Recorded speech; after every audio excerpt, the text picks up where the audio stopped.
Salut à tous, c'est Tokyotako. Aujourd'hui on se retrouve pour une nouvelle vidéo sur 4 animés que vous avez sans doute jamais vus. Bien sûr je ne peux pas dire que vous les avez jamais vus car je ne sais pas, je connais pas votre vie, mais c'est des animés qui sont vraiment pas très connus. Bien sûr si t'as aimé, tu sais quoi faire, l'abonnement, le like, et puis c'est parti, générique.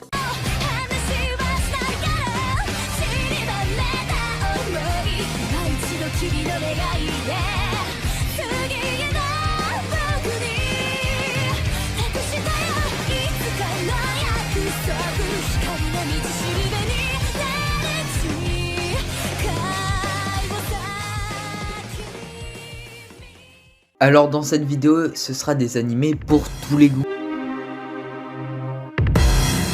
Alors on va commencer avec Neju no Susume. Alors ce sera peut-être le plus connu de ceux que je vais vous présenter parce que cet animé a une licence Crunchyroll. Il provient du studio d'animation Signal.md. Il contient 10 épisodes de 23 minutes et a pour thème jeux vidéo et quotidien. Alors dans cet animé on va suivre le quotidien de Moriko Morioka, une jeune femme célibataire de 30 ans. Après s'être échappée de la réalité, elle a laissé tomber sa recherche d'une vie épanouissante et a fini par devenir une NEET, une personne qui consacre sa vie aux jeux vidéo. Dans un nouveau jeu, elle a commencé sa nouvelle vie en tant que personnage incroyablement beau et physiquement super, nommé Hayashi. Au début de sa nouvelle vie, elle va faire la rencontre d'un personnage nommé Lily, qu'elle va tenter d'aider. Pendant ce temps, dans le monde réel, une rencontre avec Yuta Sakurai, un mystérieux employé d'une entreprise d'élite, va l'attendre. Franchement, cet animé est juste super, juste par son chara design qui est vraiment incroyable et il est vraiment cool à regarder.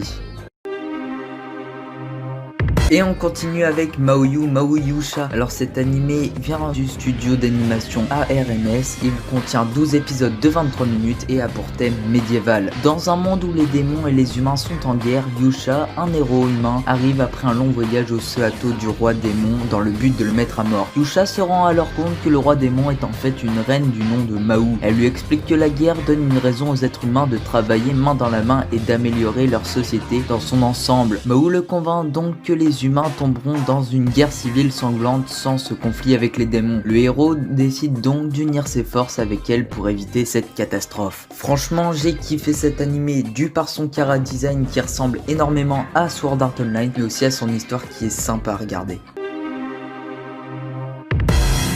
Et on continue avec l'animé Phantom Requiem for the Phantom. Alors cet animé a un public averti, il provient du studio d'animation Beatrain. Il a 24 épisodes de 24 minutes et a pour thème assassinat, crime, filles et pistolets, mafia et vengeance. Un jour, un jeune touriste japonais se réveille enfermé dans un entrepôt sans savoir qui il est ni où il est. Dans cet endroit lugubre, une jeune femme portant un masque tente de le tuer. Il lutte alors pour sa survie contre cette jeune fille, ce fantôme appelé Ain. C'est sans se douter que la scène est préparée et observée par les membres d'une mystérieuse organisation Inferno qui veulent faire de lui le second fantôme nommé Zwei. Zwei va toujours se battre avec une extraordinaire volonté de survie, possédant d'étranges capacités. Cependant, ignorant tout de lui, il n'est plus qu'un fantôme comme Ain au service d'Inferno dont on ignore les véritables intentions. Alors personnellement, je n'ai pas du tout aimé cet animé, je ne sais pas pourquoi, mais je n'ai pas aimé personnellement. Mais je le mets quand même parce que je sais qu'il va plaire à l'un d'entre vous.